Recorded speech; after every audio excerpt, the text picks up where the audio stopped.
ఇటుక విశ్లేషకులు సాదిక్ గారితో మాట్లాడదాం. సాదిక్ గారు, హైకోర్టు ఈ కమిషన్ ప్రాసెస్ ఏదైతే ఉందో దాన్ని మాత్రమే తప్పుపట్టింది, కానీ అవినీతి జరగలేదు అని ఎక్కడా కూడా క్లీన్ చిట్ ఇవ్వలేదు.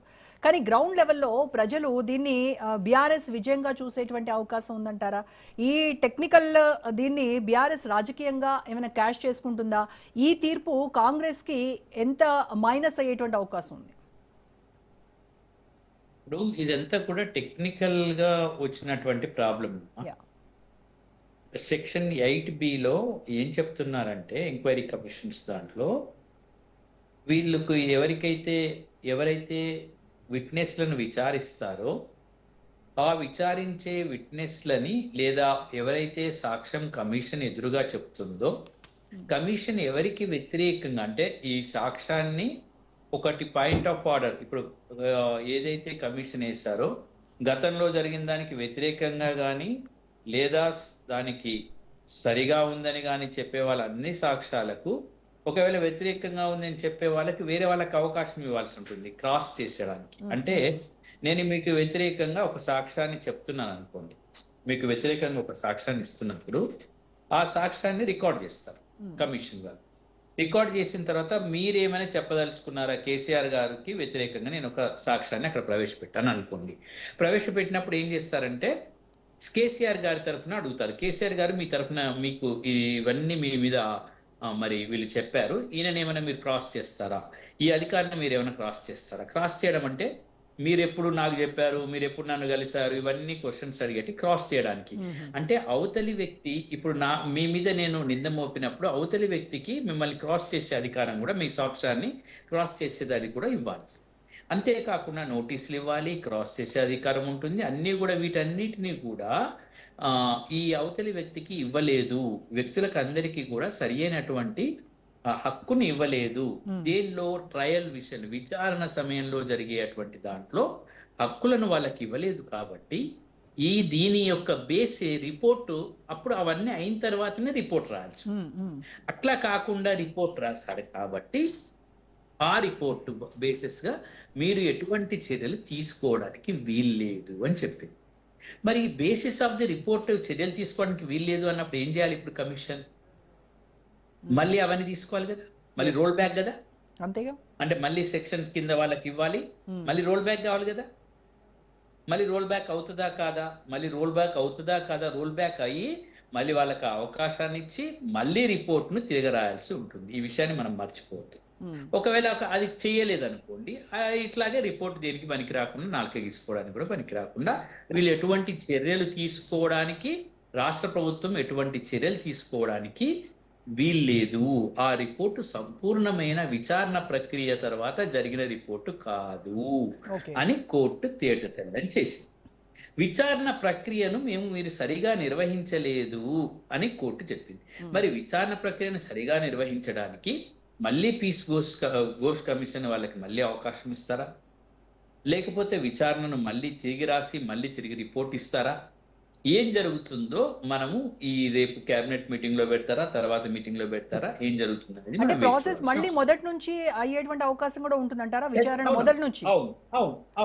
ఇప్పుడు కాంగ్రెస్ ప్రభుత్వం అధికారంలోకి వచ్చిన మొదటి రోజు నుంచి కూడా ఈ కాళేశ్వరాన్నే బ్రహ్మాస్త్రంగా ఓట్లు గెలుచుకున్నటువంటిది మనం చూసాము. తర్వాత కూడా అవినీతిని బయటపెడతాము, అవినీతికి పాల్పడినటువంటి వాళ్ళందరినీ జైళ్లలో పెడతామని చెప్పారు. ఈ 2.5 ఏళ్లు పట్టింది. మరి ఈ మళ్ళీ రెడ్ వచ్చి మొదలయ్యి అన్నట్టుగా మళ్ళీ స్టార్ట్ చేశారంటే ఇది ఎప్పటికీ మొదలవుతుంది, ఎప్పటికీ ఎండ్ అవుతుంది? అమ్మా, మీకు ఒక విషయం దృష్టి చేస్తాను. ఇక్కడ ప్యానెల్లో కూర్చున్న 3 రాజకీయ పార్టీలు ఉన్నారు కదా, వీళ్ళందరూ కూడా దీంట్లో దోషులే అని నేను అంటాను. తలా పాపం ఇలా పిడికడు అంటాను. ఏంటో చెప్తాను. ఎందుకో అంటే ఊరికి అనడం కాదు, చెప్తాను. వీరేమో బీఆర్ఎస్ వాళ్ళు మేమేం చేయలేదు అంటున్నారు. ఎందుకో గాని ఆ 2 పిల్లర్లైనా కుంగిపోయాయి. ఎందుకు ఏమిటి అనేది వాళ్ళు వాస్తవంగా ప్రజలకు తెలియజెప్పాల్సిన అవసరం ఉండే. కొన్ని వందల కోట్ల రూపాయలను ఈ 10 సంవత్సరాల కాలంలో తెలంగాణ బడ్జెట్ని, తెలంగాణకు ఇవ్వవలసిన అన్నిటిని రద్దు చేసి తెలంగాణకి ఇవ్వాల్సిన అన్ని హక్కులను పక్కకు పెట్టి కొన్ని వందల కోట్ల రూపాయలను కాళేశ్వరం నోట్లో పోసింది, కాళేశ్వరంకు ఖర్చు పెట్టింది నిజం. ఇది వాస్తవం. ఈ వాస్తవాన్ని ఎవరు కాదనరు ఎంత ఖర్చు పెట్టింది. కాబట్టి ఆ వాస్తవాన్ని ఇంకా తుది రూపంలోకి తీసుకొచ్చే క్రమంలో కుంగిపోవడం జరిగింది. అది ఇంకా పూర్తిగా అందలేదు అనే విషయం నిజం. ఆ నిజాన్ని కూడా బీఆర్ఎస్ ఏమీ చేయలేకపోయింది.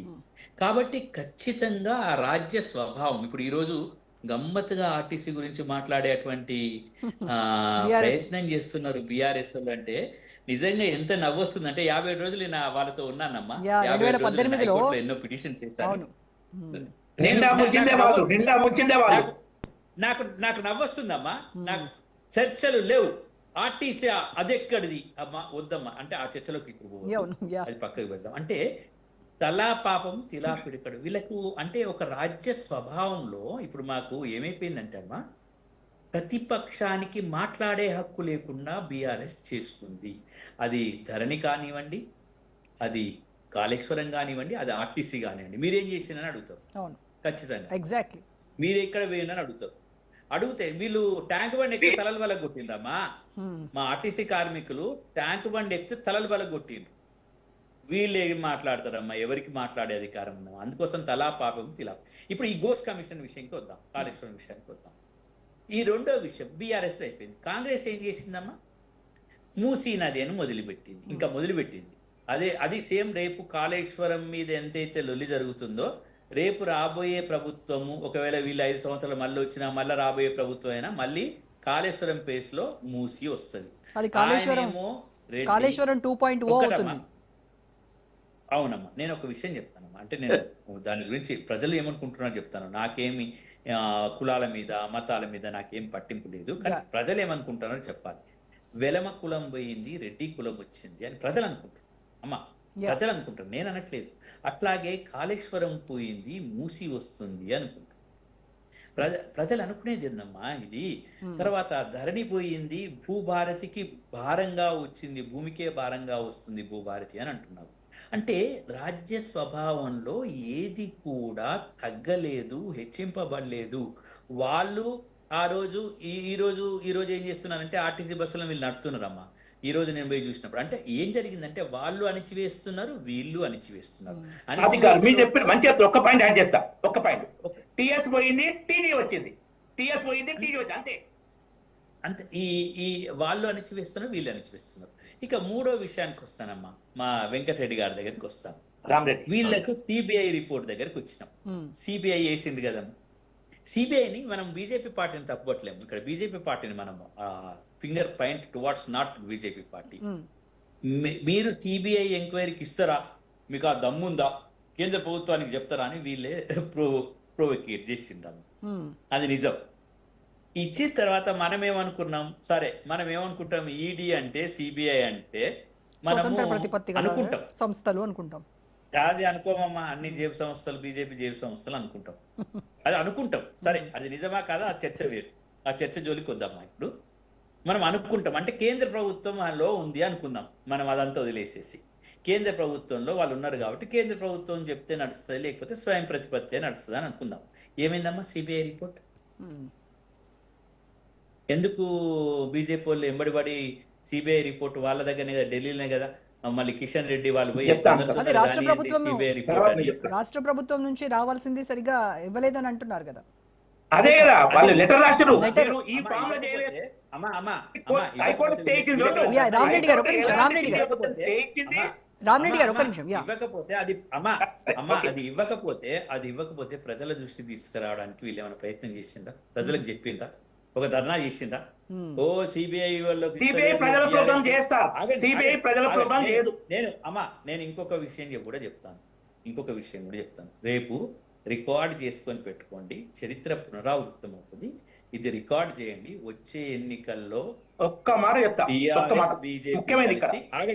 ఆగండి రామరెడ్డి గారు, బీఆర్ఎస్ టిఆర్ఎస్ కలిసి సంకీర్ణ ప్రభుత్వంలో అధికారంలోకి రాబోతుంది. BRS BJP okay. మరి బీఆర్ఎస్ తర్వాత బీజేపీ రెండు కలుస్తాయి. రెండు కలిసి